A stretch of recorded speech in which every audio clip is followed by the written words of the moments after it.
wider audience then, since this is an awkward time maybe for some people, especially since at the weekend we have a lockdown and this is the last day people can be walking around and do extra stuff that they can't do at the weekends. This just started after we decided on the date, so I was concerned a bit about that, but of course it was very hard to fix the date anyway, so I just decided we had to do it today. So that might be one of the reasons maybe why some people couldn't join even if they had to. But yeah, so anyway, maybe I should just start. And first, I would like to welcome everyone for joining today, mainly our speakers and also all the listeners, who are here, who have joined us this evening. And this is the first of 2 talk programs that we are organizing as part of the exhibition, Tempo Incognito. And we will have 3 artists. Matt already introduced the names, but I can also go through. We have 3 artists from the exhibition: Louise Manifold, Nikolaus Gansterer, and Fiona Reilly. And there's also Rosella Baldi, and she's here as a historian, and she has been working very closely with Louise Manifold in making her work Escape Wheel, which you can see in the exhibition as a video installation. So, and they are all joining us from different cities, which is also maybe a good side of the pandemic, even though we, of course, we were planning to come together in Istanbul and have these events in Istanbul originally. But unfortunately, we had to do it in this way. But still, it's good that we can still come together and talk about the exhibition and the works and maybe expand on the ideas on the exhibition through this kind of events. So yeah, I hope it will give the audience a bit more perspective, maybe. So we will start with Louise and Rosella first. And as I mentioned, Louise is presenting her work Escape Wheel, and this work is based on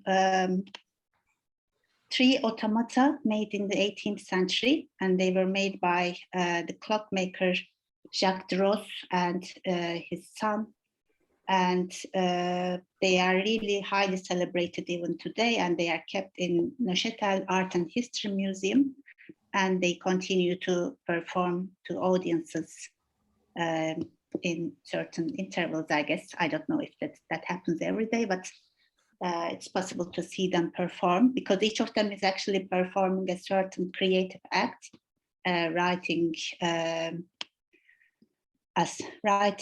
drawing, and playing music, playing an organ.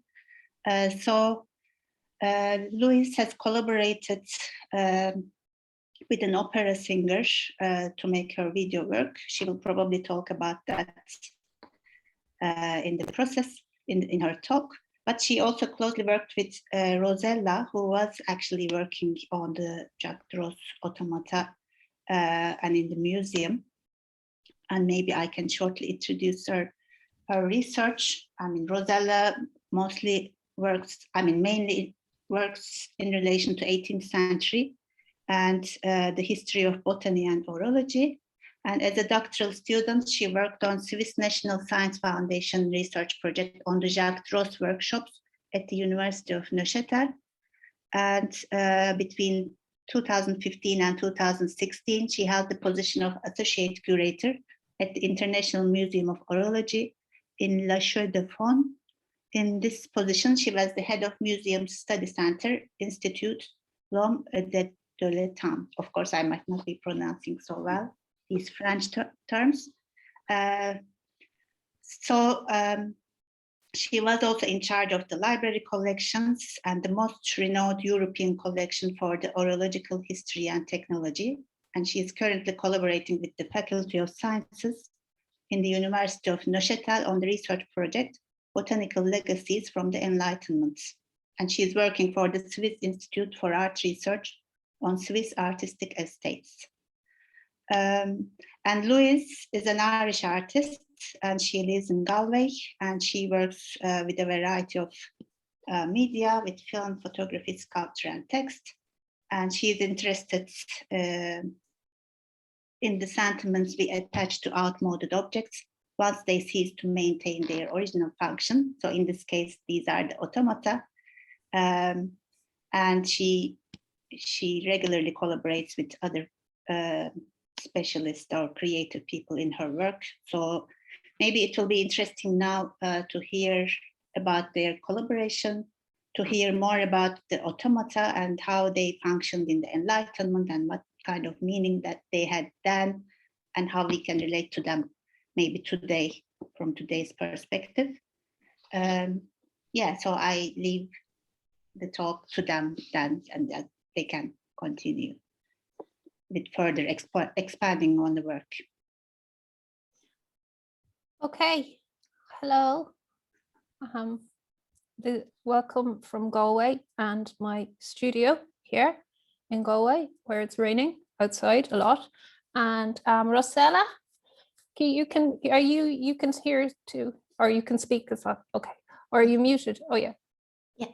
No, oh yes, excuse me. So firstly, thank you very much, everybody, for joining us. Part of me still kind of a little bit amazed that we've managed to have this show, even though unfortunately I was kind of had dreams of being in Istanbul because I've never been there and sunning myself and having a nice time. But I'm still delighted that we can come together virtually for this. And I suppose in one way, just to start off, one of the big things with this project for me is that this is something that I started working on in 2014. So that is like 6 years ago. So it's quite a long gestation period. And, you know, that gestation period was punctured by, you know, an awful lot of other stuff happening in my life, my acute laziness, my inability to probably, every time I went to see the Jacquadreau, I discovered something different about them. And that was very much down to the relationship I developed with Rosella. And I suppose just to start off, I'm going to flip over so you can see I have a little slideshow, so I'll flip over to that first. And Okay, does everybody see that? Yeah? Yes, we can. Yay! Okay, good. So what you're seeing here is this image of the 3 Jacquadreau automata. So just to talk a little bit more from my perspective, I'm very fascinated by collections. I'm very fascinated by things that, you know, over time, their value or their relationship or how we understand them change. And one of the things I like to do a lot is travel and look at collections in different countries and work about collections in Florence in Italy with La Specula. I worked at the Kunstkammer in Halle in the Frank Foundation. And I suppose for me, I had read some of these books here, which are probably people know them. So I would have had a fascination with automata before really knowing a whole lot about them or seeing any of them, because in Ireland, we don't really have a whole lot of automations, and certainly not ones that are this elaborate and are kind of, you know, quite large. So this book on the left is by a lady called Gaby Wood, and this is another one by Catherine Liu. And I found out about the Jacquadreau through internet searches, and I did what I do a lot when I start working on projects. One of the great things about the internet is I just email and I ask and I say, hello, I'm an Irish artist. I'm absolutely, what I've read about these automata is absolutely fascinating. I really want to come over and engage with them. I want to make work about them. And at the time, there was a gentleman called Christian Horek. And this is the museum in Neuchâtel where the Jekadro live, or that's where they're kept. And there's a number of ways when you make work as an artist, and you work like this because you're coming into an environment as a visitor. You're coming in with a degree of ignorance. And sometimes layers get peeled back for you. And that really depends on the generosity of the museum. And in the case of the museum in Neuchâtel, and I'm just going to say Museum of Art and History because my French is really, really bad, as Rosella knows. The incredibly generous nature of the museum. At the time, in 2014, I made my first visit and I met the three automata. Christian Horik, who's the curator at the time, offered me accommodation in a place called Maison Boral, which is very close to Neuchâtel, so I could stay there. And I remember being kind of blown away by the three automata when I met them. And I say them because I still think of them as people. I don't see them as objects, which is probably a bit odd, but once you kind of start working or observing them, they're housed in this little environment, which is almost like a theatre set, circular. And I was also given the opportunity that some of the technicians who basically will do the demonstrations of the automata were present there. So the gentleman that's in the image in the middle there, his name is Yves Pellier, and he was really, really kind. And I spent an awful lot of time simply just recording their motions and their activity. And when I met Rosella in 2014, what happened was, well, one of the big problems obviously is because I don't speak French very well, and both technicians gave me a certain amount of information, but due to my own inability to understand French so well, someone like Rosella was essential to me because she was able to help me with the nuts and bolts of understanding the history around these automata. This is my favorite automata. He is the draftsman. So there's three automata. There is two little boys, who's the writer and the draftsman, and there is a lady who is the musician. Rosella, do you want to come in and say a little bit about them, a bit more detail, or? I don't know, what do you prefer? Would you like to go on and show? I might show this little video afterwards. Yeah. The reason that I love the draftsman the most is because he draws, I draw, but he also has a great look.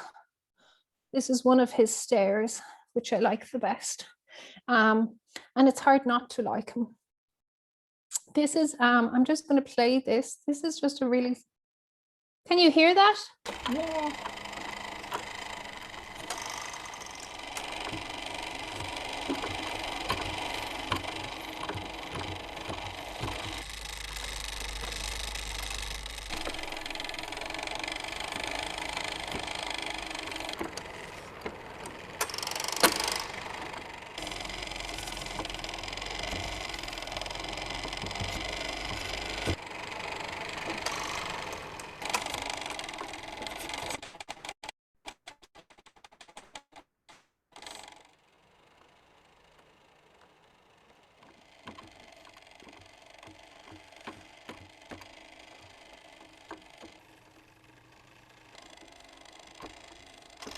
Rosella, do you want to say something about the draftsman?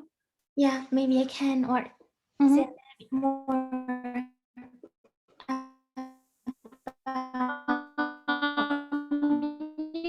I can see this. This is so you see this front, which is this beautifully crafted object.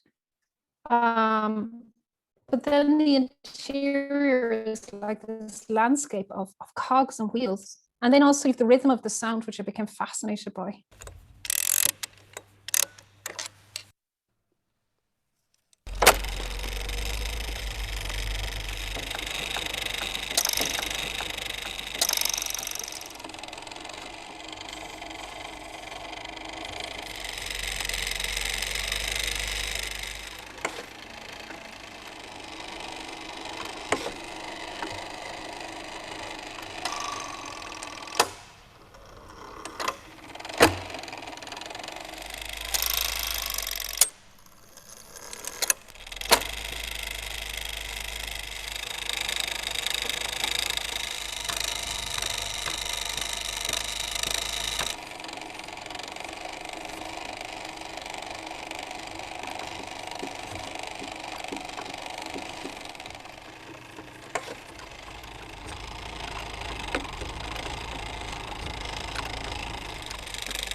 So maybe before we go on and we see some other androids, I can give you a little bit of the context of their creation and the meaning.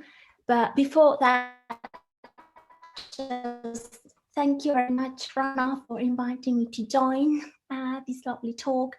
As you know, well, I've been collaborating with Louise on the androids for several years, and that was such a nice, really amazing collaboration.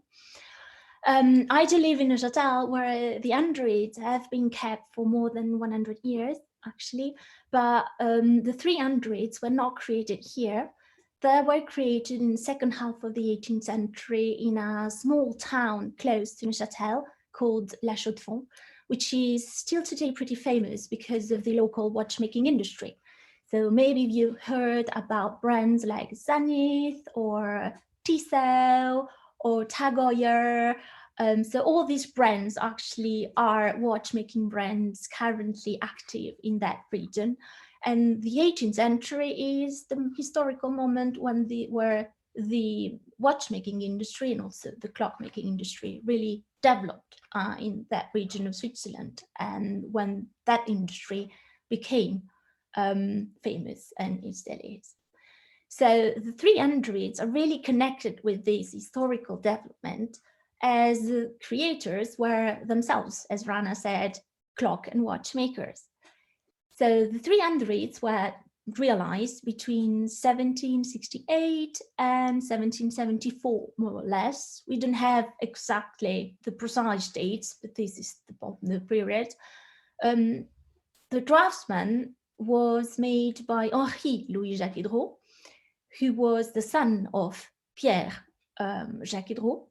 Pierre was a clockmaker, and you will see later his writer, who is the first automata that was made.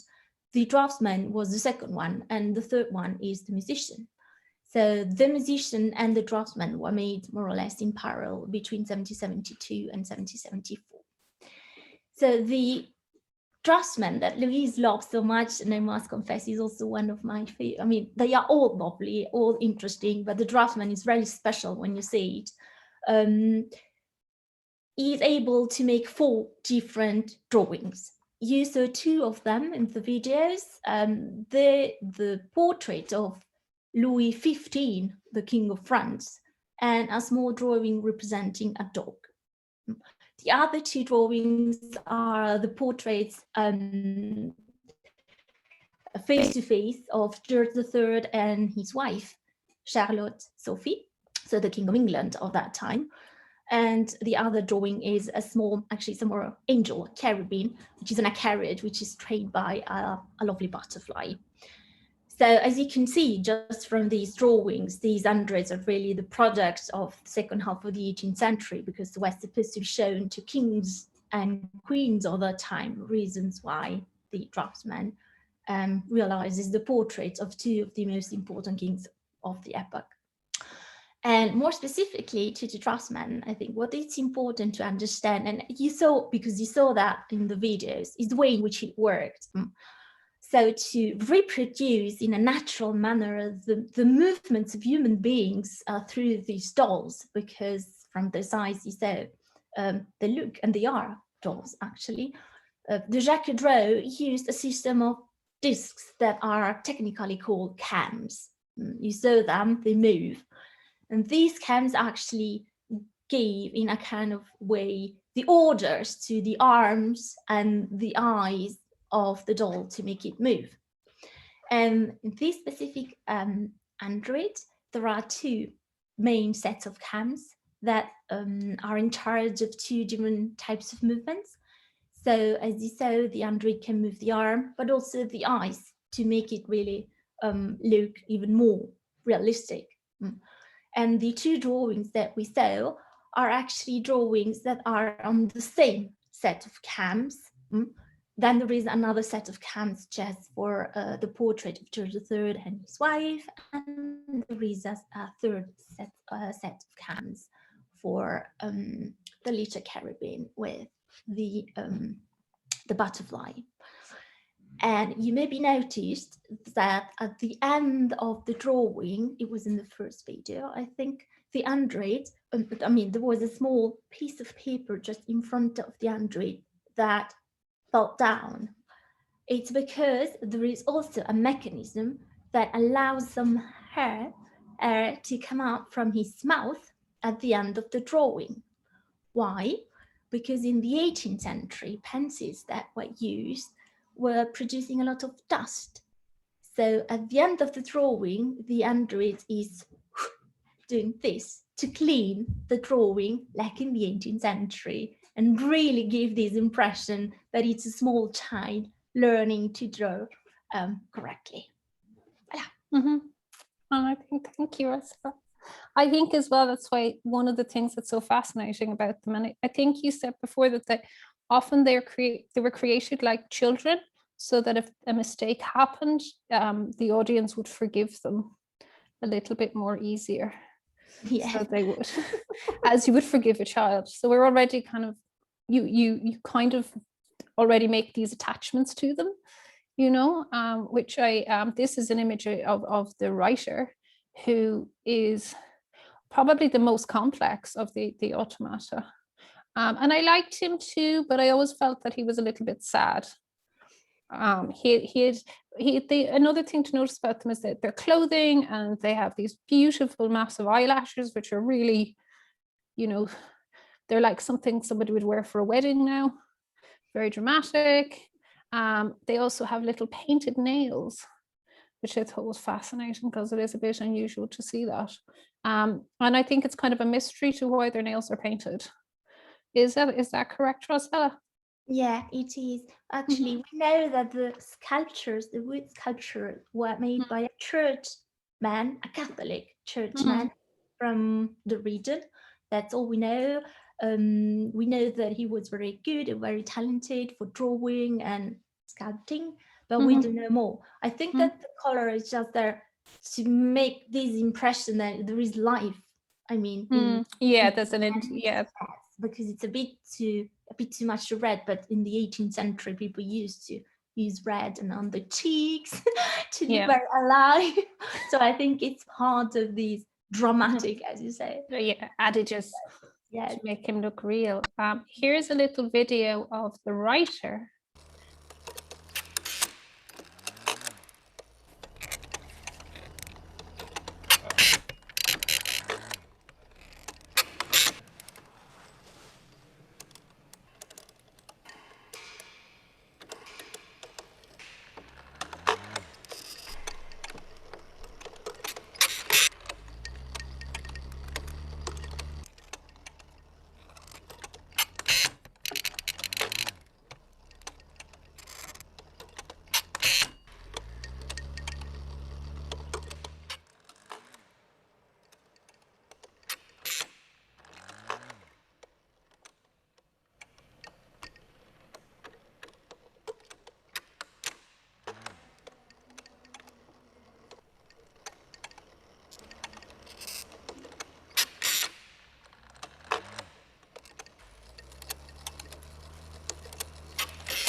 But so I suppose talking about one of the things that was really fascinating for me I went to visit the Jacadro 4 times, 2014, 2015, 2017, and 2020.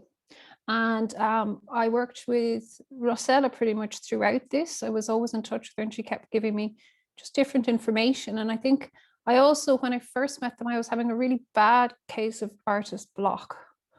I felt very, I kind of wished that I was like one of these automata, that I could work on a cycle and make things. But I kind of, the more you learn about the history around these the dolls, and the more you listen to the rhythm, I was very fascinated by the rhythm and the motion and the mechanics, but also the exterior of them. And the hands, and this is the musician, and she plays, so she is not in, she plays along this. I became very obsessed with the role of music in this, and how music influenced the automata, and also how I could involve somebody with them. So this is the musician. She's just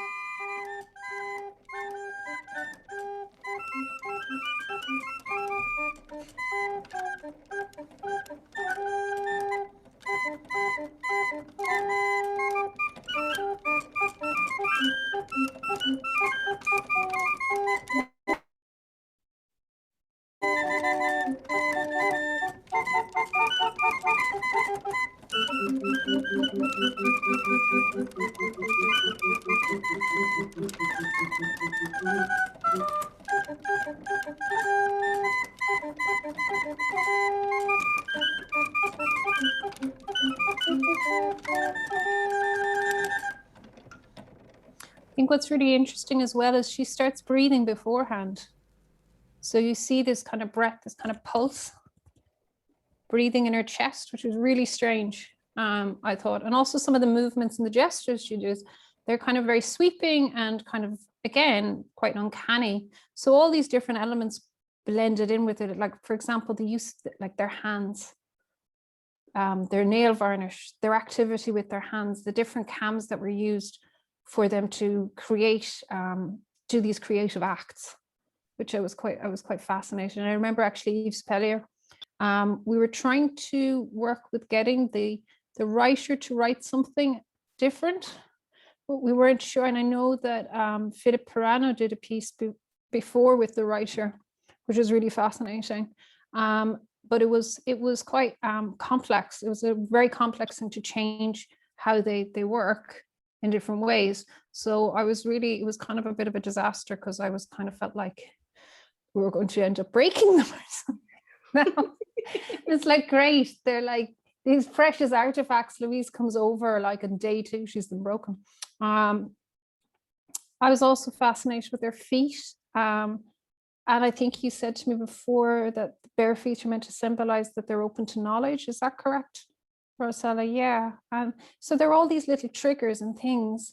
And after several years, obviously, of looking at all these different elements, another thing that came about was that I was really conscious of all their performances and wanting to create a performance for them. And that's hence where the role of Elizabeth Hilliard, who's an Irish soprano singer, became part of the piece that you've seen in the show today. I actually wanted to show you these as well. These are some images that were shared with me, courtesy of Rosella. They come from the International Museum of Horology. They're from 1969. And there are these photos of the musician getting her hair done. And I just think they're so beautiful. Again, what I was really fascinated by was people's engagement with them, people performing for them, things happening around them, as opposed from them performing to a stationary audience. And I suppose that's where I wanted Elizabeth to come over and sing for them. And it was quite difficult. It's kind of a big ask, particularly when I first met Elizabeth, to ask somebody that you barely know. Firstly, was she willing to deal with somebody writing a composition who has no real formal training in music, number one? And is she willing to come over to Switzerland to sing for 3 automata dolls? I was very lucky that she said yeah. And when Elizabeth came over and sang, just to mention these, so these are the inside, again, these are from the same collection. And I just think they're so beautiful. They're such beautiful images. And we basically worked, it was just before the first lockdown, I suppose, in Europe. And we worked pretty much on a scale of 24 hours. And it was the last time that I was over. Elizabeth, we flew over, and we were even kind of conscious in Zurich airport. We noticed there was a lot of people wearing masks, but it was still a little bit of, it was the end of January. So it still felt like the pandemic still felt far away, particularly in Ireland, I think, I don't know. It was kind of amazing to just, have, we had a really short window of time. So one of the things I was looking for was production stills. But the thing is, when you're the only person shooting and managing sound, you don't actually get a chance to document your own production. you're in the middle of it. So we worked really intensely for 2 days, and then we flew back to Ireland. And I stayed with Rosella, and you know, it was actually one of the best, you know, their experiences like that. I don't think we can really have. It will be a long time when we get that chance again. But what I also thought was amazing as well is when Elizabeth started singing, the environment of the space changed a lot. Even the technicians. So every time I work with the automata, there has to be a technician there so that they can be operated, to operate them. The role of the technician is really important because it's quite a skilled job. Rosella, is there many technicians? There's only 2 technicians, is there? 2 technicians, yes. You know, and I think that was Terry and Amutz. Is that correct? Yeah. And Philippe is there, and I think they were kind of like, what's this crazy artist over here again doing? And then I think when Elizabeth started singing, things changed. People just, because she has a very powerful voice, and also it kind of just worked.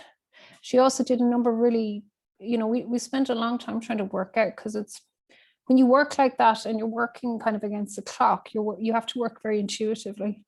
You can't really stop. You can plan to the very inch, every single inch of things, but when you've only got, let's say, 24 hours to do a shoot, it's just, you just keep, well, in my perspective anyway, as an artist, you just keep shooting. You try absolutely everything. Everybody's exhausted. Everyone hates you, but at least you get what you want out of it. So I'm very well known for torturing people with my films. So do you want to say anything else just before? I was going to wrap up a little bit because I feel like I'm whishing on very long. I suppose in terms of our process, one of the things I think for me was just, I've worked with a lot of different museums, but I've rarely worked with a museum that's been so generous in terms of time and support. And also an awful lot, I feel, was like very, very, just feel very grateful, because I'd certainly, this project or this work may have ended up just being a series of still images. It may have been something that sat on a shelf for a while. It certainly was one of the longest things that I had to resolve, but one of the things that made me enjoy the process so much was having the opportunity to talk to Rosella so much about this. So, you know, over the period of the last 6 years, we've been emailing backwards and forwards. And mainly it's been about me asking loads of stupid questions and, and going, what does this do? Why is this here? Something like that. And I think that was why I found it so difficult to resolve. You know, it was like you need time to make work when you're getting more information, because your mind gets swayed so much. And I kept wanting to do something else. But it was always, what fascinated me the most was this idea of this cycle, of this action. I suppose it's kind of interesting as well, because I used the title influencing machines at the start of this talk. So influencing machine, I suppose they are machines in some sense that are of influence, because I feel like they've been massively influential. And still are. People still write books about them. They're still very central to, I know they were in the film Hugo, these 3, I think because they look like a family. They look like a mother. I thought originally, the first thing when I saw them was family dynamics. It was the first thing I thought of. And I think that was one of the things that makes them so intriguing, because they're in this environment, and they're on their little perches, and they're doing these little actions. And they're not little actions, they're extremely complex actions. But to actually see them and video them over and over again, you think in so many different threads kind of come out of that. And it was always one of the hardest things I found was trying to tie those threads together. I think that one of the things that I really enjoyed about this, though, was that there was enough space for the work to breathe. I wasn't it was never, when I started making this work, it was kind of off my own bat. I got certain amounts of funding support over the years through the Arts Council and local authorities, which would allow me to cover travel, which was great, and also support through the museum in terms of allowing me access and letting me stay in Maison Boral. So they were really good things, but there was never the finite deadlines. In some ways, it kind of allowed it to grow in its own shape, which was quite, it was like slow art, I suppose, like slow food or something. I don't know if that's the right. But just to say, influence machines also there was an essay by a gentleman called Victor Tusk, who was a understudy of Sigmund Freud, who wrote about what was called the influencing machine, which was actually a lot of people who are suffering from mental breakdown or delusion would talk about different types of machines that controlled them. And they would describe them as a series of levers and cams. They couldn't really describe them in detail, but they persecuted them, and was always kind of a trigger for people's kind of, I suppose, their mental disintegration. I was quite interested in Tusk's writing, and there has been some writing about what's the actual influencing machine supposed to look like, which has actually got a lot of tubes as opposed to cams, but it kind of works in a kind of a, there is something, not necessarily, there's always something Gothic about automata, but I also think that there is something, for me, it was very much about relationships and actions, and repetition were the things that I was, as opposed to this kind of Gothic, uncanny thing, which is always, I suppose, what's tacked onto automata. I don't know, Rosella, do you want to add anything else? I feel like I'm talking too much as usual. No, but maybe if you want, I can just, well, when Louise was saying that they look like a family, it's because the creators wanted them to look like a family. And this is the way in which they were described in the 18th century, especially in adverts published by the Jacquedreau family to present them to the audience in Paris and London. So it is true that you are a family. The two boys are on the sides, and actually the teenager sister, that was the idea, is, and it still is, in the middle. And what's very interesting is that every member of this family has not just, I would say, formal characteristics, but technical characteristics, as Louise said, because each of them is similar, but at the same time different. The writer is the most complex. And if you want to see the mechanism of the writer, watch the Hugo Cabret movie by Scorsese, because the automata was copied, actually influenced the mechanism by the writer. And the writer has been celebrated over centuries as the first computer machine, because you can write whatever you want in 40 characters. So you can program the writer as much as you want, and he can write every sentence. And so that was also part of the fascination, I mean, the admiration from audience in the 18th century is that when the three androids were performing, every android was performing in another manner, and especially the writer had kind of script, because sometimes the technician was there and was acting as he was dictating a sentence to the androids, so that the androids would really look like a young man learning how to write. Or sometimes it was a book which was close to the piece of paper, so that the android could copy, or acting like as if he was copying, etc., etc. As for the musician, she has, as Louise said, she makes two things together, because she breathes for 1 hour independently from the music. She can play 5 different pieces of music. And the very interesting thing is that she moves really the fingers.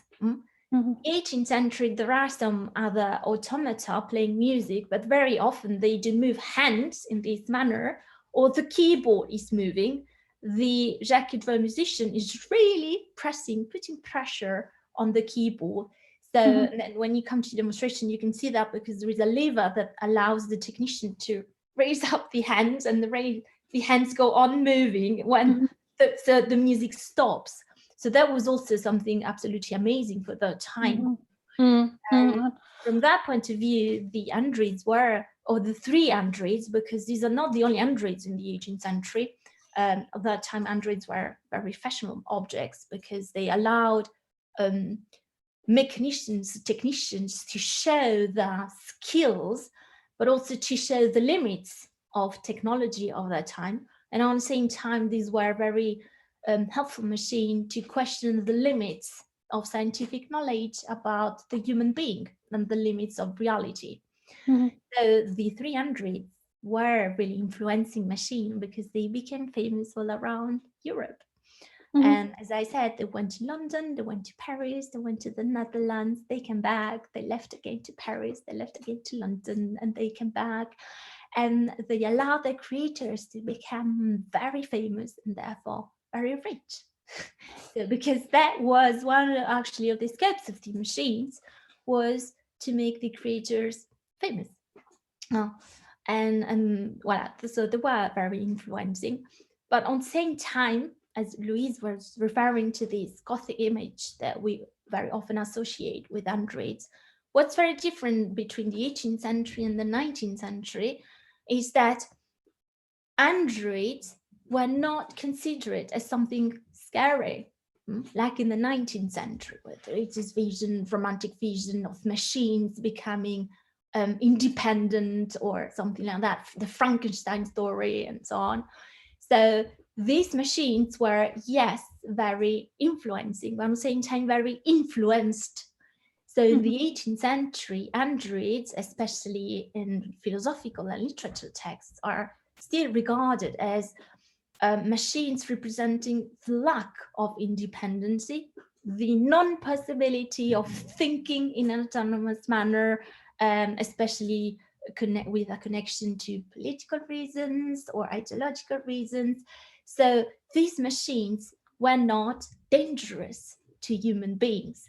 They were funny, they were entertainment, they were tools to question the limits of human beings, but they were in any case at all better, or in any case independent as human beings. But then things changed, as I said, in philosophy in the 19th century. Voilà. Very good. So I think I was just going to say I've got one of the little drawings here. The king. The king. Yeah. And I was just going to sign off very quickly. So one of the things I love about the draftsman is his ability to make marks so purely. And this is a tiny little animation that I made a while ago. I was just doing these animations, and I suppose maybe just to sign off with this, hopefully it'll play. So these are a lot of marks, but they're my marks on top of the drawing marks. Because there's something really beautiful about the lines that are produced by the draftsman. They're so clean and they're so joined up and tidy. Whereas anytime I make marks, it's usually chaotic and aggressive and very, I see mark making as often in a very sculptural way, that it's often something that I use in lots of different ways. And I just wanted to think about them in different ways. And that's what I used to spend a lot of my time doing. I spent a huge amount of time thinking about, well, other people, I suppose, think about lots of things. I've spent a good few years thinking about automata instead of, I don't know, whatever I'm supposed to be thinking about, I don't know. But that's all. If there's any questions, thank you so much, Rosella. If you want to add anything else.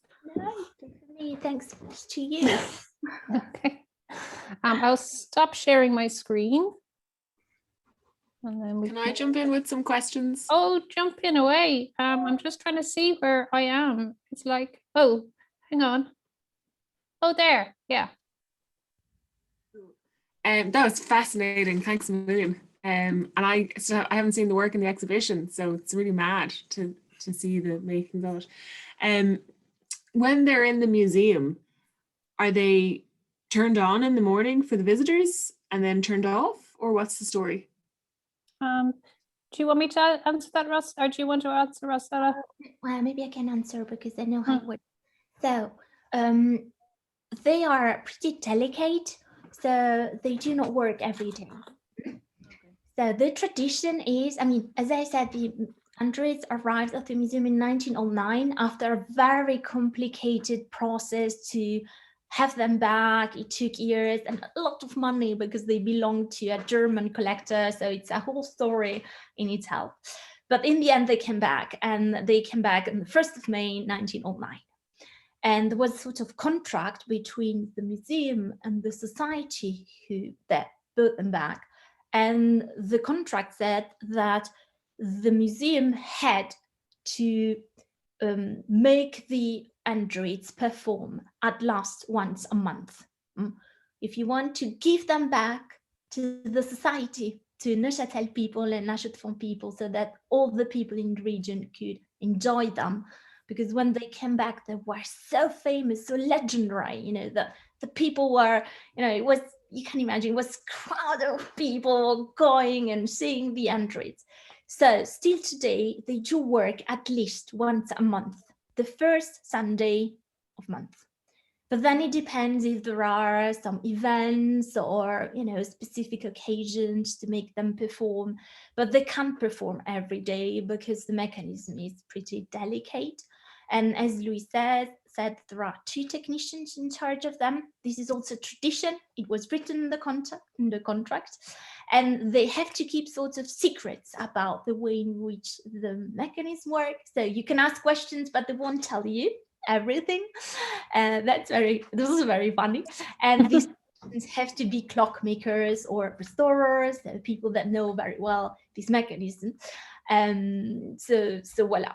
But when they came back, they used to work every day. And for instance, the drawings by the draftsman were sold to collect money to have the automata back. And we know that they were making something like 50, 60, 100 drawings a day. They didn't stop. So I think that was the moment when the mechanism became pretty delicate. They were working so much. So voila. So you can see them today. If you go, you enter the room, as Louise said, it looks like kind of small theater. And there will be a new room next year, because the one where they were would be a bit old-fashioned. So, but you have to be there at the right moment or to ask for a performance. So you can book your performance in advance with the museum. Because that was my next question, was, is there any way of knowing how many drawings that the draftsman has made in his life? No, it's very difficult. So sometimes you can still buy them. Sometimes you go on eBay. There are the drawing or the handwriting of the writer. You can recognize the century because in the 19th century, clearly the writer was writing in a better manner. It was, you know, I'm sorry to say so, but you see that, time doesn't help. So, and also what Louise said, that it's complicated, especially the writer is very hard to program. So it's a process that can take 24 hours actually. And then if it's raining or if it's windy, the weather could influence the mechanism. So, like us actually, that's the funny thing. And you can see they are human beings also from that, because they can change their tempers and their humors according to what today. So, voila. And then I wonder, were they, did they ever have names, or were they always named after their profession? It's fascinating that we only see them for the thing that they perform. It's like it's not John and Mary and Sally. That's maybe something for Louise. They don't have any names, but Louise, some names. I had names on them originally, but they're actually names of members of my family.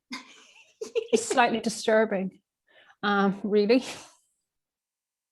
That's what I mean. There's a slight, whenever you see them, there's a feeling of family dynamic.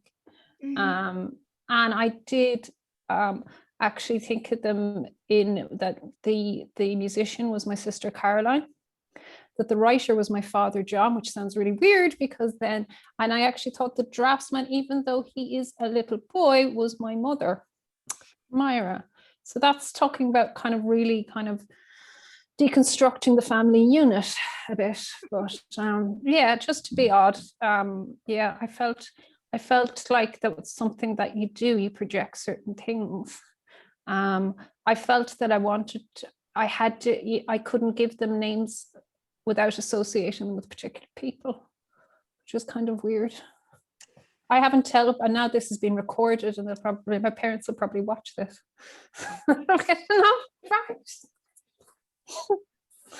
You know.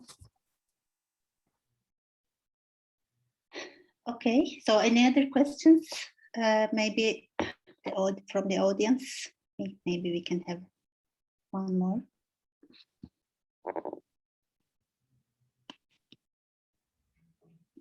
No? I mean, I was actually, because I know we had enough, we had to pass on to the other talk, but there is also one thing I want to highlight, because this is not only a film. In the end, you also made an opera for this work. So I also find that element quite important. Yeah. You wrote an opera piece and worked with an opera singer, and there is that text as well. Yeah. I think for me, I think I felt actually that a lot of that was influenced by the environment that the automata were in. And I suppose sometimes, obviously, one of the big, you have the musical Tales of Hoffmann. I think I was very lucky in terms of working with someone like Elizabeth, because I do work a lot with sound and music, but I still am not a skilled writer in terms of how to write opera. And we worked really through drawing. So I would do a lot of drawings. Don't know if I have any here. I would do a lot of drawings. I would draw the passage of the voice from one note on a stave, from one pitch to another pitch. And the thing with Elizabeth Hilliard was I was just very lucky that she was quite a patient person who, she's worked in a lot of different contexts. So that was quite helpful to have a singer who had that openness and flexibility and patience. There would be many nights that I would send her work, and she would say, "This is way too high. I can't sing that high. I have to bring it down." Lots of things, and also writing for me, which is really important in my work. Text and language is really important. In some ways, I feel that that's something that I would continue to explore, even, because there is all these different threads that still have to be kind of addressed. But again, I think my process a lot of the time as I work on a lot of different things, I kind of seek making work a little bit like planting a garden. You plant and start ideas, and then they grow at different speeds, and you just work like that. And sometimes a lot of it is the trigger is the people you meet, conversations you have, and in that sense also it was quite, when I first met Elizabeth and I started talking to her, I pretty much asked her straight away, would she come to Switzerland? If it would be possible, would she consider that? And she was pretty open to that. She didn't really know me that well at the time, so it was simple on her part. I don't know if someone invited me to do that, would I agree if I was a singer? But I do think it was actually, I felt that as an experience to work in those kind of manners where you're kind of really trying to communicate in different ways that are kind of beyond your own capability in terms of writing music, or kind of making a directorial approach in some ways. And it was actually quite collaborative, more so than directorial, because of my own lack of knowledge of music composition. But we managed to work it out. I suppose I can play piano, so that's kind of was like the basis of understanding things. And then it was very much about Elizabeth's ability to render that sonically through her voice, which she did really well. And did you also write the text together? Yeah. I mean, I wrote the text that, yeah, okay. No, I wrote the text. And the rest of it was kind of, I do write a lot, so it's okay. I'm quite happy to write. I think that's the thing. That was the thing with Elizabeth. Elizabeth's a singer. She doesn't compose. Her job is her voice. So everything kind of had to be worked out with her, you know, like I wrote and put the composition together, but in terms of getting the actual sound right, she helped a lot just by, you know, we would spend a lot of time, basically. She would go through the different pitches. I would know the kind of length or what needed to be extended, but my drawings were very, I wish I had something here to show you. When I draw for sound, I draw very chaotically, but it's kind of, for opera, it kind of works. Opera is a very visual thing anyway. So she kind of could, you know, sometimes you'll be very lucky to meet people you want, no matter how chaotic or maybe esoteric it looks on a piece of paper. So I was kind of lucky because she could work a lot with just understanding the what I want, you know, how I wanted the delivery of the voice, which was really good. And then the writing, that wasn't such a big deal. We actually changed a lot of the writing. Like I changed a lot of the writing over and over again. Till I was, you know, we came back from Switzerland and we did another performance where she sang again because I wanted to change different things. So that became another process after that shoot as well. Okay, so I don't know if anyone else has any other question. I mean, actually, I have many questions, but still we have to maybe move on to other talks. But also we can, at the end of all three talks, we can still ask more questions if people have more questions.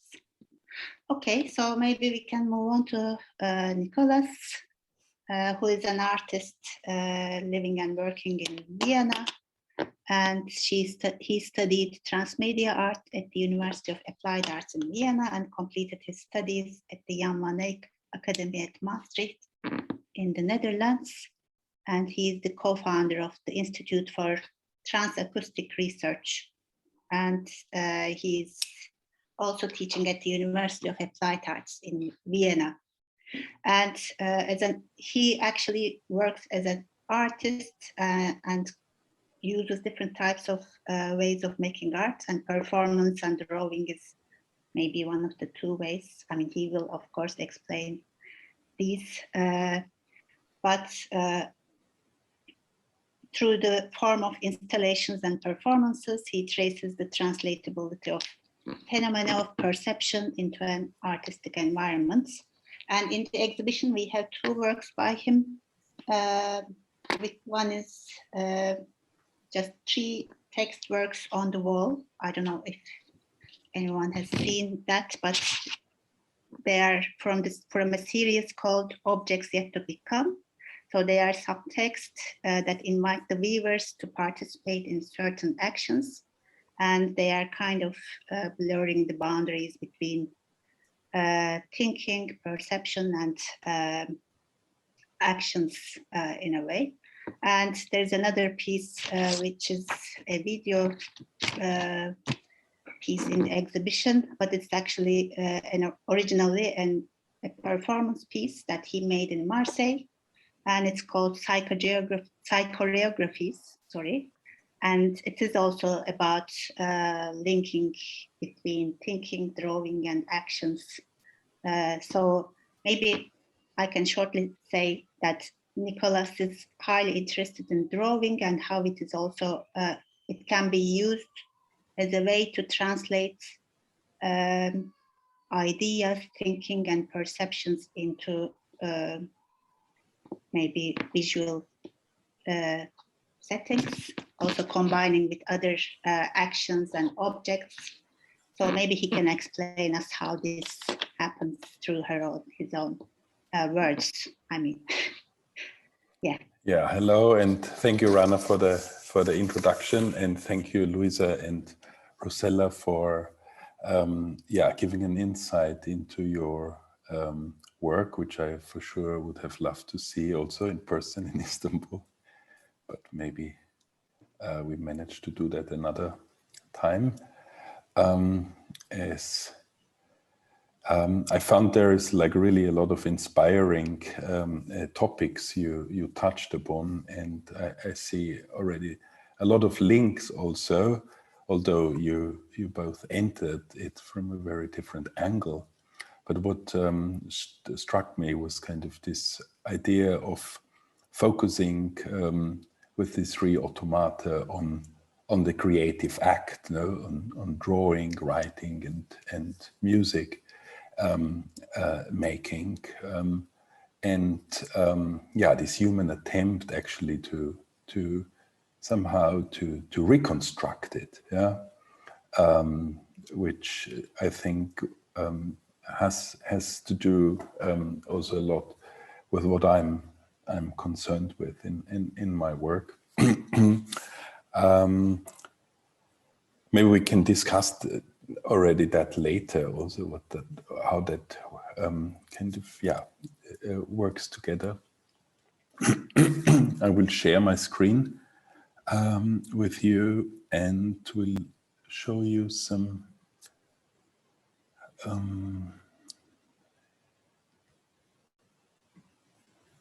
give you some. Can you see that? Yeah. So, and you can still also see me? Yeah. Yeah, wonderful. I chose the title Figuring the Ephemeral, and I want to also show you like excerpts from the work I have in the show, plus also kind of talk a bit about my background and things which drive me. Yeah. So I'm an artist and performer and researcher, and I have an ongoing practice of space making in these threshold zones between thinking, drawing, and knowing, and certainly the unknowing or the not yet knowing. In the last years, I also cultivated a performative practice where the surrounding space, my environment, is becoming at once result and cause, product and producer. My interest is diagramming these in-between spaces. So I do cultivate practice of live drawing and note-taking, where space is not a neutral or theoretical entity, but the vivid and vibrant field of forces to be inhabited with the whole body. With all my senses, with a practice which is rather process than product orientated. I'm interested in regarding space and time rather as a dynamic field or a system or even symbiotic ecology, as Donna Haraway put it.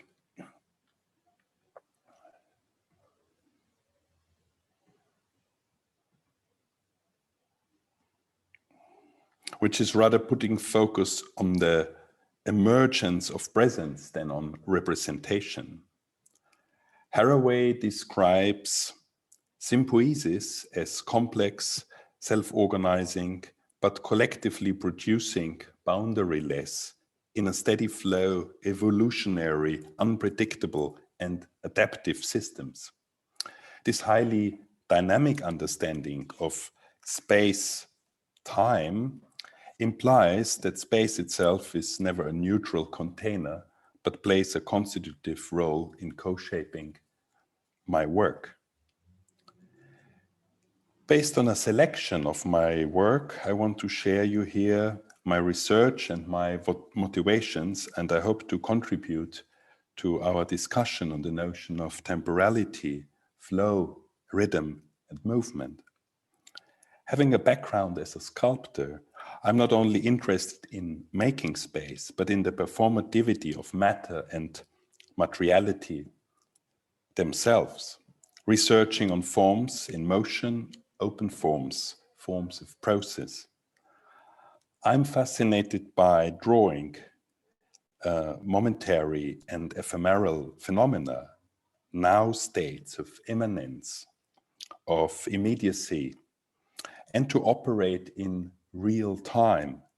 And I'm searching for ways of capturing and rendering tangible that which cannot easily be captured, that which operates between what was and what will be. In my performances, a line of thought can become a line verbalized, turning into a line on the paper and being then again transformed into a line in space, or a line drawn with the whole body, allowing new hybrid forms of transfigurations to emerge. Drawn writings, spoken sculptures, moving words, written drawings, thinking gestures. My practice is deeply rooted in an interest for drawing the diagrammatic, not understood in a mimetic sense of depicting or illustrating what one can see, rather to be drawn what one cannot see, but what can be felt on a level of body and mind. Drawing here becomes an embodied practice, turning lines into guidelines to move along, to maneuver, to orientate, to deviate. I'm extending drawing towards an embodied diagrammatics, towards a state of becoming, when lines of thought assume shape, rendering something, even temporarily, into a recognizable form, turning lines of thought into figures of thought.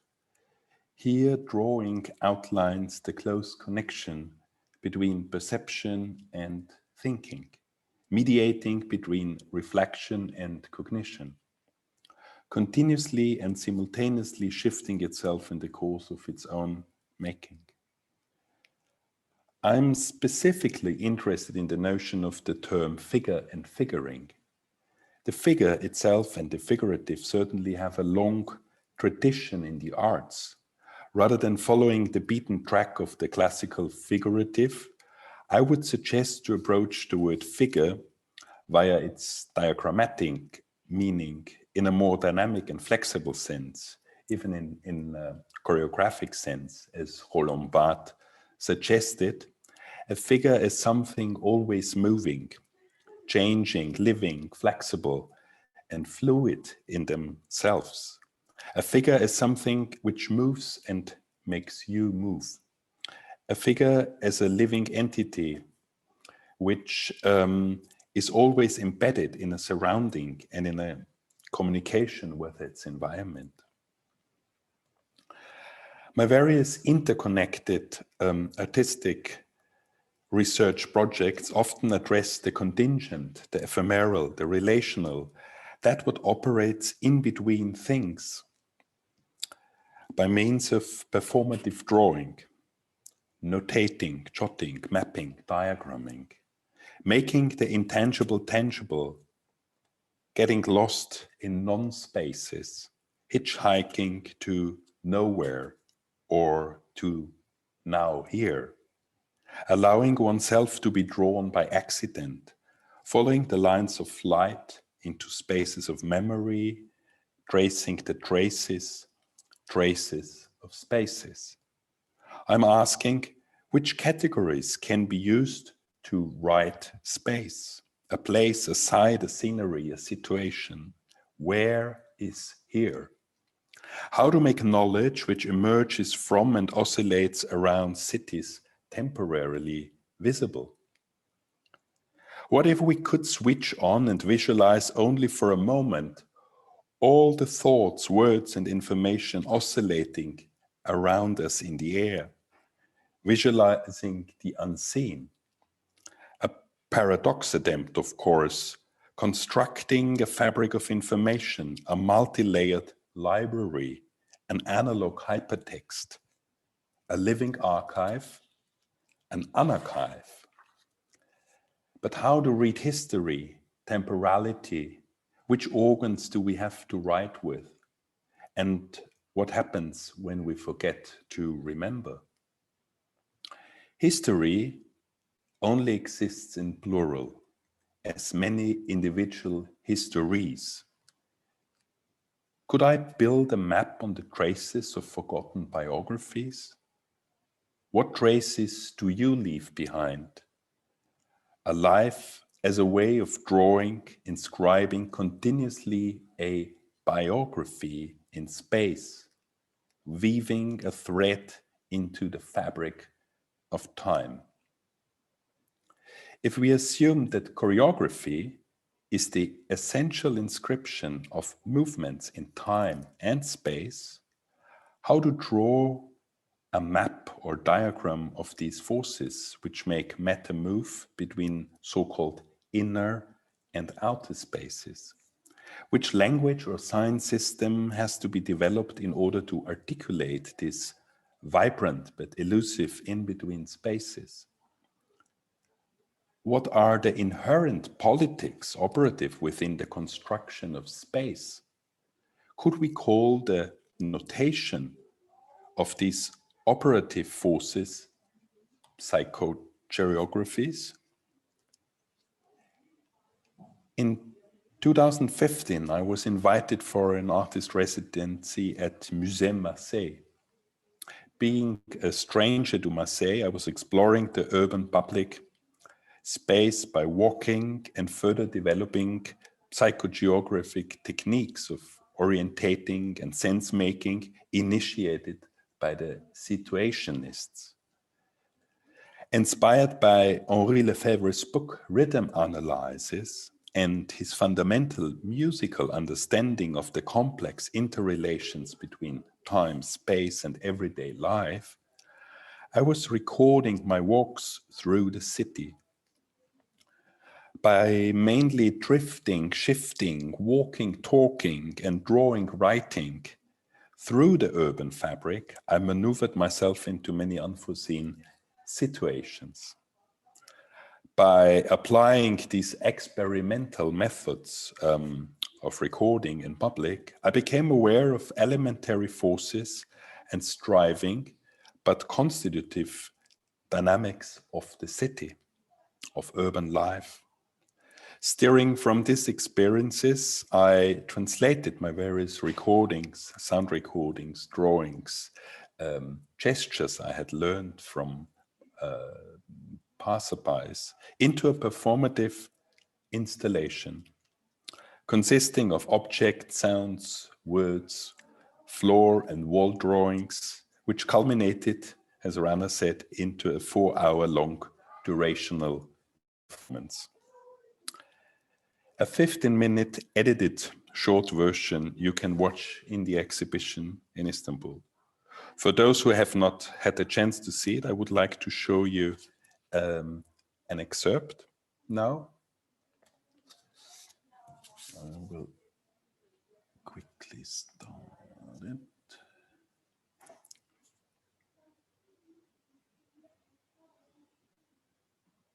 Et votre ticket ici, Internet open, wo hier massiv an Phasen Thompson, rue l'Académie,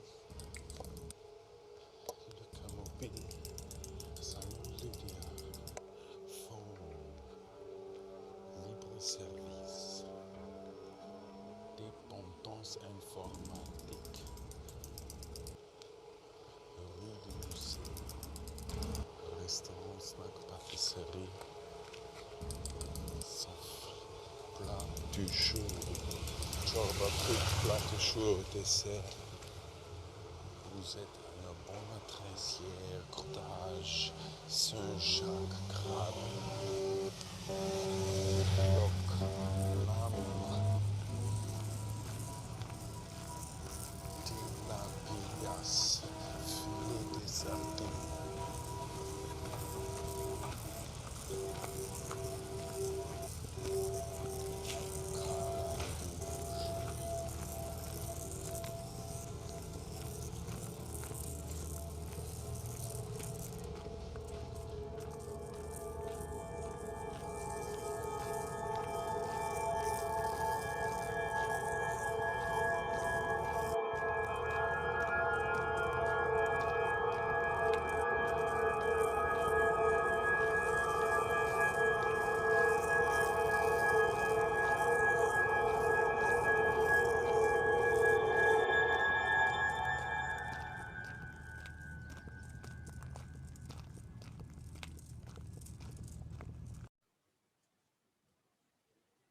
I ask, how are urban spaces, social spaces, permanently inscribing into our bodily perception, and thus constituted inner landscapes? And in reverse, how are these inner spaces organizing and inscribing again into public spaces?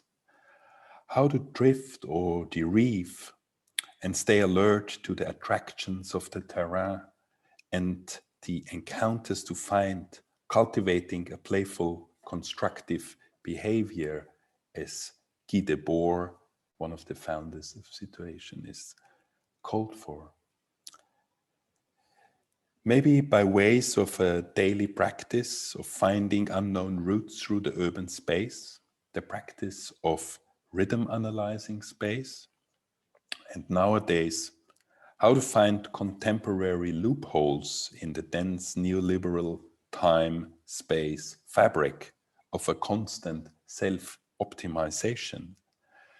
How to resist any totalitarian and controlling power system of the panopticon by proposing alternative possibilities, conducting endless experiments and constructing new collective futures, initiating processes of social transformation. I want to show you another short excerpt.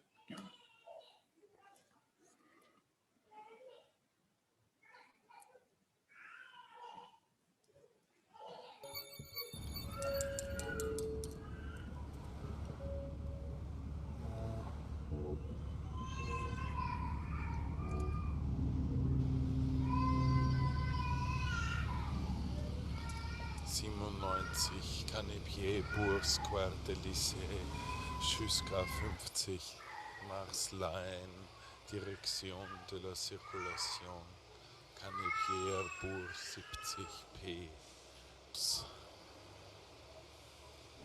Sonnensticht 120 202, savourer les meilleurs du couscous, couscousterie, number 1 au Maroc monté, interdit CD 7963 BAH 651Q. So what you hear is I was recording all different textual elements I could find in Marseille while walking. So by reading them, kind of writing them down, and then making this kind of stream of consciousness text, which I reworked then into this sound composition, but also like doing field recordings and also quoting from rhythm analysis. The book, I can show you a short example of this, while also drawing on this like 400 square meter of space floor where the installation kind of was generated also during this 4-hour performance. So there are some of the texts I was reading during the performance of Lefebvre and construction of space. Process of close reading, but also in a kind of more letrist sense of reading text, kind of going very into the phonemes and blurring the border between written text and kind of also music, sound, sound poetry.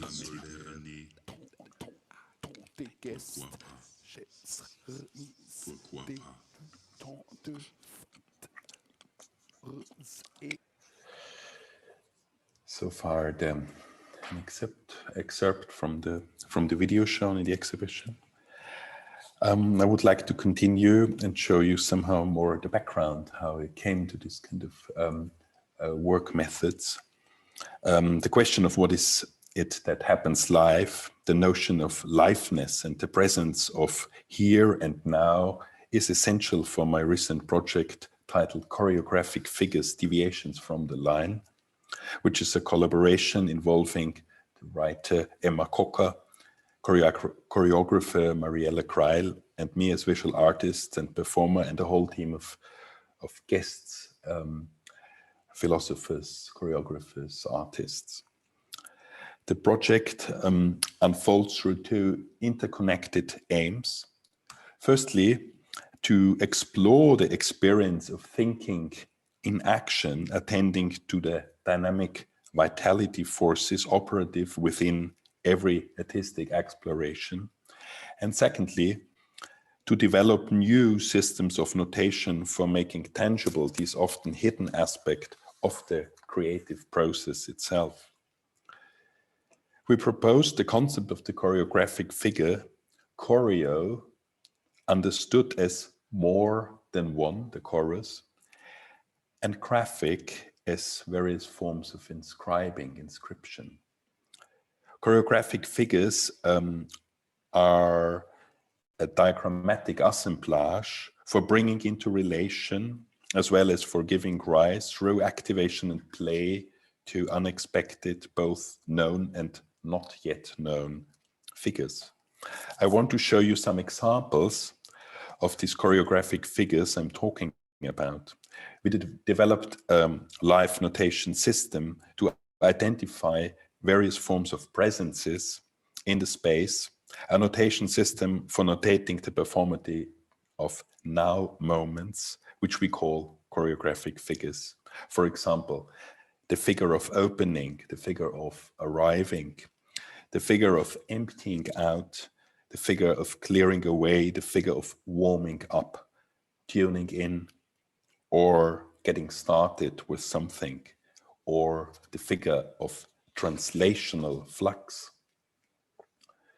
I have a short video here, which I want to share with you,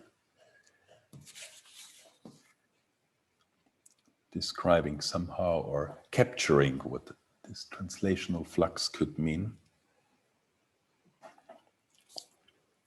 To translate, to transport,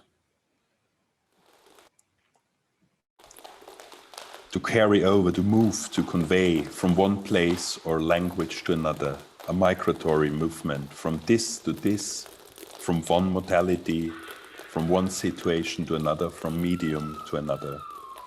How do you attend to the thing that isn't visible? What other realms are there to find? Resonance, reverberation, rhythm, tremulous vibration. It is sometimes hard to see the relatively imperceptible, this quivering edge when something is actually happening. Magnifying the minor, starting to look nearer or closer. What we move when we move. There is tone and velocity and rhythm, like ongoing changes of state. Our shared quest is towards a vocabulary that reaches beyond the protocols of each discipline, for choreography beyond the space of the body and space of the theater, for drawing beyond the space of the two-dimensional page, for writing beyond the domain of language, the regime of signification. We ask, what forms of knowledge emerge in the gaps in those interstitial experiences so central to all artistic process, that relate to our experience of being in the world, to be human, and to the fragile environments with which we coexist. The philosopher Dieter Mersch advocates the need to articulate an artistic mode of thought, where thought is understood as a fundamental practice, as acting and thinking with materials, in materials, or through materials.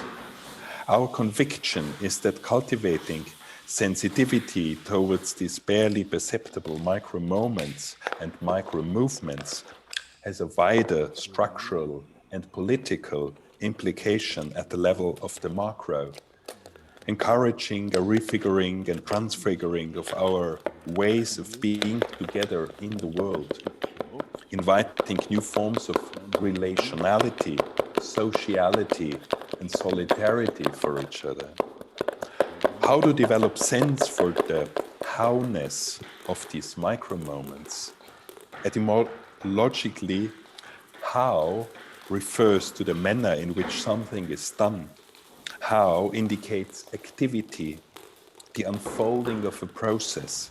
Its dynamic terrain is articulated through verbs and adverbs. How is less the destination, rather the whole journey traveled from how to now. We think and experience the sensation of all these ongoing transitions in state as analogous to the subtle turn in the direction of the wind or tide.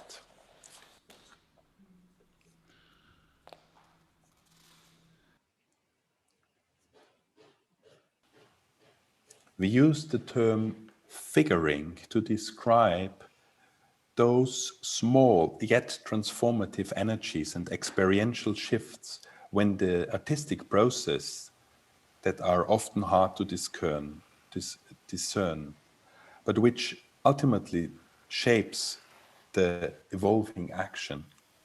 Figuring refers to the perception of affective intensities felt as a field of forces, minor gestures, or micro-epiphanies, shivering full of presence, those risings that give way to emergence. We conceive the micro-event of figuring as a qualitative shift, the awareness that something is happening, perceptible at the level of intensity, experienced as a change of taste, color, or perhaps even of textural density. This understanding of diagramming an act brings into being unforeseeable possibilities and potentialities. Sensing, figuring comprises more than just visual perception or any singular sensory modality. It is experienced rather more as a holistic impression at the level of body-mind, the intermingling of self and world, actively shifting the focus from a preoccupation with meaning and signification towards a radical questioning of sensation, feeling, towards aesthesis. Figuring is the perception of forces behind and within movement that can be articulated as the qualitative experience of vitality.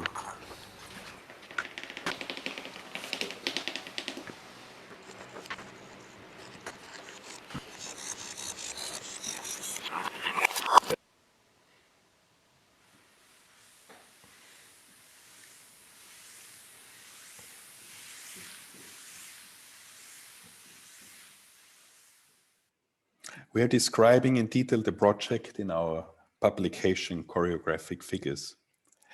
We think of the process of figuring like airflows or oceanic currents, upwelling of wind, downwelling of water, arising of liquids, building up of a fluid, gathering strength. We use the term figure to describe the point at which figuring coalesces into a more communicable content. Figure understood as a form of presence, as a multimodal, multidimensional, durational intensity, the performed entanglement of bodily, kinesthetic, visual, spatial, verbal, linguistic sensibilities. With choreographic figures, we practice space.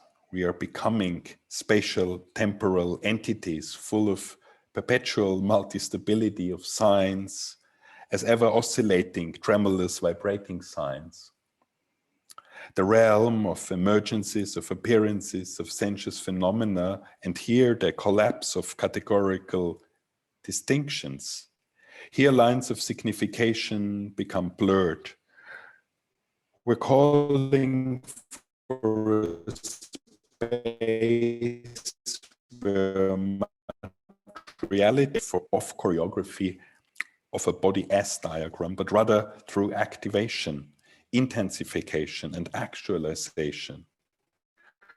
We're calling for an embodied diagramming, shifting the attention towards practicing, towards the verb, towards the doing, towards doing the doing here and now. But how to focus on the fluidity of a situation, of a place, an atmosphere, which different forms of notation can be performed in close proximity to places where fluid elements or situations in flow can be found. What is the specific agency of all the different elements that co-construct a situation and allow for the emergence of all these ephemeral environments we live in? Which agencies could be encountered directly through experience and by taking a radical phenomenological approach?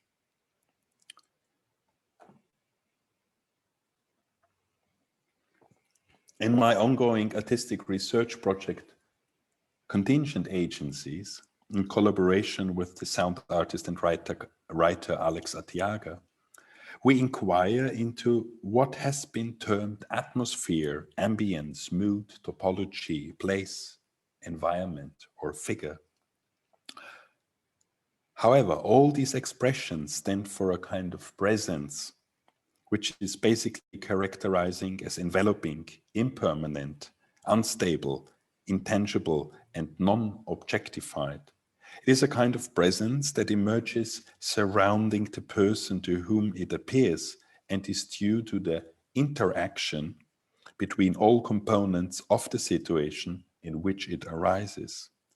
Each work session is defined by a limited duration, a specific space, a determined number of participants and practices of notation, and an agency in focus. I'm showing you here some examples of these diagrams drawn in relation to, for example, the wind or the light, the movement of matter, sound, the rain, or other non-human agencies at work. How to trace or notate the inherent logic of a place, its genius loci, its immanent choreography. This is somehow the key question of this endeavor. And to conclude, here my short introduction into my work processes, I would like to refer to another series of work which Rana has already shown to you, which is also presented in the exhibition. The series is called Objects Yet to Become.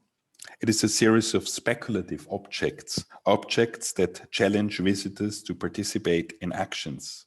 With simple poetic instructions, the audience is invited to realize and perform them on their own, in public or private spaces. So the objects basically don't exist if they are not activated. Here I'm interested in how an object could be extended along the categories of time and space, movement and imagination towards an object full of potentialities. It is my playful way of reflecting upon the boundary between thought and matter, artist, artwork, and the audience. Thank you for your attention. And I'm stopped now, screen sharing. Thank you so much for the talk as well. So there is quite a lot of stuff there to think about, but maybe we can also ask the audience if they have any questions, or the previous speakers and other artists that we have who will speak, if they have something to comment on. I think all these things that you talked about would make sense to a lot of artists, because it's in the end some kind of an endeavor for arts to really capture the ephemeral in a way and capture the sensations and thoughts in a visual way. So it makes a lot of sense for art practice in general. So you are really doing something quite intense in all these works and performances. So I don't know if anyone wants to contribute or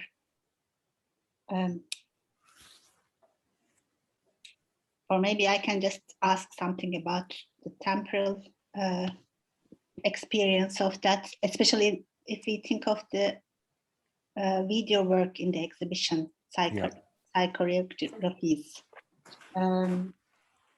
You are talking about notating the ephemeral, or in a way capturing the ephemeral that you encounter in the city, all the sounds and perceptions and everything that you come across actually, or visual things. So, and you walk around the city and somehow recording this through various means, as I understand, writing, taking notes and recording sounds, etc.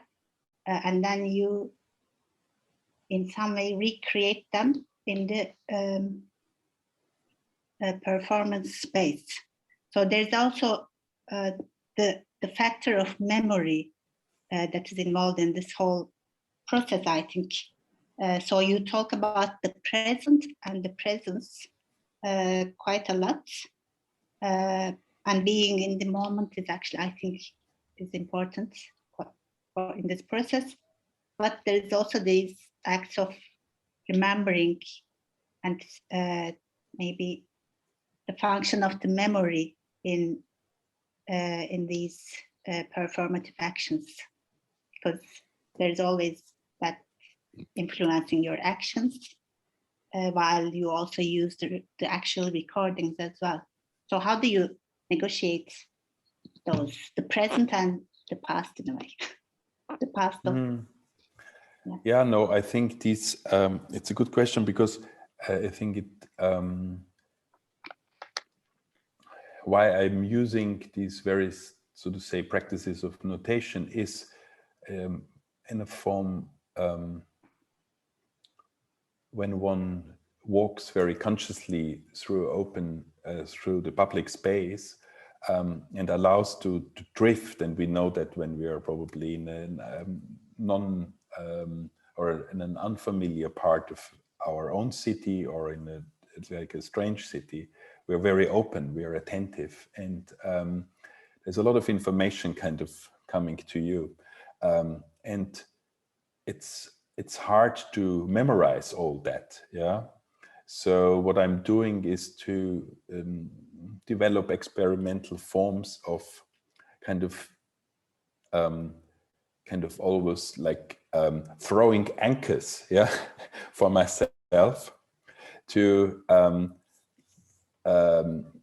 and making notes and notating through different media, so that I can somehow come back to it later and can kind of remember what I felt in this very moment, in this very situation. Yeah. So memory is also something which is embedded in the body, but the strange thing is, with each kind of act of remembering, we actualize what was kind of dormant and change it through that. Yeah. So memory is also something quite, I would say, flexible. Yeah. As we probably know from personal experience. And so this kind of, I'm interested in this kind of actualization also in performances. So the various notations serve as a starting point to create an installation, to work on a choreography in space. But they are almost like, yeah, as I said, with these different notes, I can reactivate my own memory and create a bridge between this intensity felt at that very moment, which is sitting in the past already, and kind of making a bridge to the now moment I'm in. And yeah, maybe this is a part of an answer. And also the surrounding at the moment of performing, how does that come into place?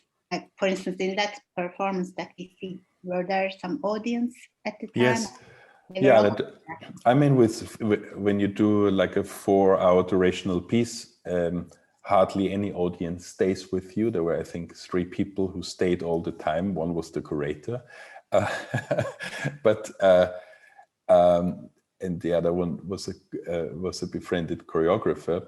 But what happened is people, I had the whole floor of one of the museums, so it was like 400 square meters. So people were moving in and out, which was beautiful to get then later also the comments that they could see how the work has changed. In the meantime, they were out, they came back, they saw were another floor, they went for lunch or whatever, then they came back. And as I was continuously drawing on the floor, writing material. I had also like headphones on where I could hear a sound or a text, so kind of working as a trigger for me. And not everything was scripted. There was a lot of something like, one could call improvisation, although I'm a bit skeptical with the term, but kind of, I used it for me to kind of re-explore the space with these kind of materials I had at hand again. So it was allowed me to re-engage, with with the materials, be it like a wooden beam or a sound or a voice recording of myself. So didn't make a difference between material and immaterial sources, so to say. Okay. And also, when I say this, ask about the audience, I also think of the audience that comes to the exhibition as an installation as well, because you also talk about these as notations. So, for instance, if we think of music, notations can function as things that the musician would use to perform a music piece. So in the end, another person who looks at the work is supposed to perform something through that notation that you are offering in a way. So how do you think that would function in an exhibition case? Well, in this case, my instruction was not that people or audience could further engage with the material. That could be kind of a score, or in that sense, it was like I was working for 4 hours in that space with the materials, and then what was left was kind of the residue of the performance, and that stayed then, I think, for a month or 2 as a show to walk through. And there were videos, various elements.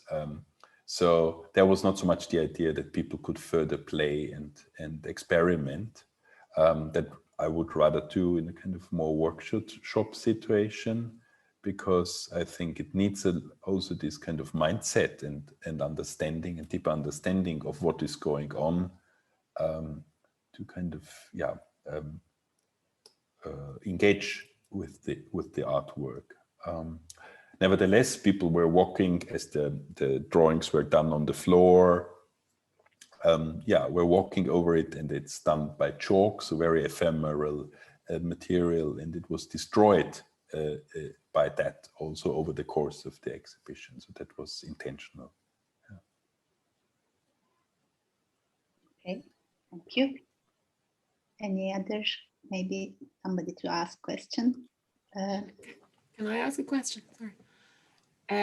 Nikolaus, when you're doing stuff outside the gallery, like when you were doing the hitchhiking with the sign, the nowhere, now here, and the derives and walking through cities and those kinds of things, like what kind of encounters do you have with people as a result of those actions? Or do you consider that them to be like an accidental audience, or does that contribute to the research much?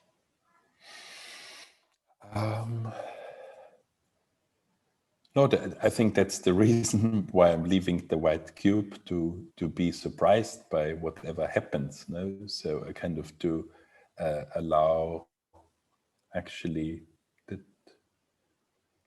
I get out of I'm out of control of the situation. That's my curiosity also, and to kind of also blur the border between art and life, to be able to get in touch with, because I at a certain moment I felt like my work is kind of only happening in white rooms, which still is I think an interesting format to show work, but for me, like, the source for my work is often found between people and between plants and under the open sky, and so that's when, I don't know, I also feel myself most alive, and where I draw my inspiration from, and where I actually want to be touched by these agencies, so people would notice I'm up for something, I'm doing something. Sometimes it's the starting point for a conversation, and then you meet somebody you would have probably never met in that way, which is beautiful. It can also be disturbing. People get aggressive, that I also had that. When I did, for example, this project hitchhiking in Belgium with this sign, I got in very also uncanny situations with drunken people driving in the car and didn't want to stop and had fun with, but however, and I sat there and was drawing next to them. So, but somehow this brings a certain intensity, which I think I'm interested in to translate into my work. So I could have never done that specific drawing sitting in my studio, imagining that I'm driving with a drunken driver over the through a small Belgian village or something, so this is a very specific situation I was able to be part of, and that's what I'd love to know what he thought when he woke up the next day with a hangover. Like, was there a guy in my car? Yes. Right? There was something.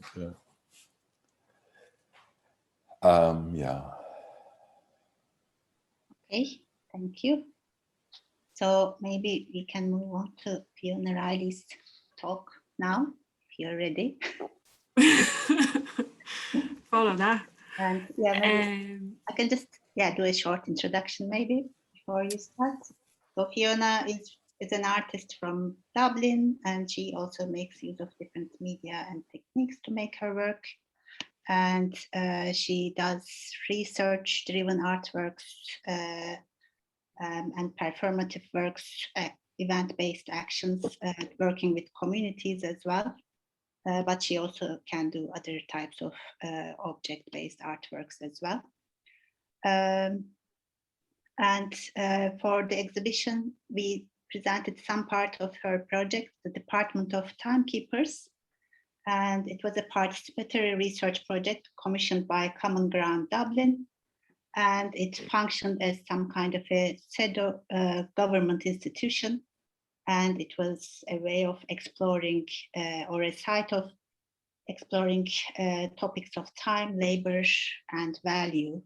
So in the exhibition, we presented some embroideries that she produced based on some forms that the participant had filled out. It was based on actually how the participants used their 24-hour time in a single day and the ways in which they categorized this time. So Fiona will talk about the ideas behind this project. Yeah, I'm thinking about time, and I'm thinking about the fact that we have all been here for quite a while, and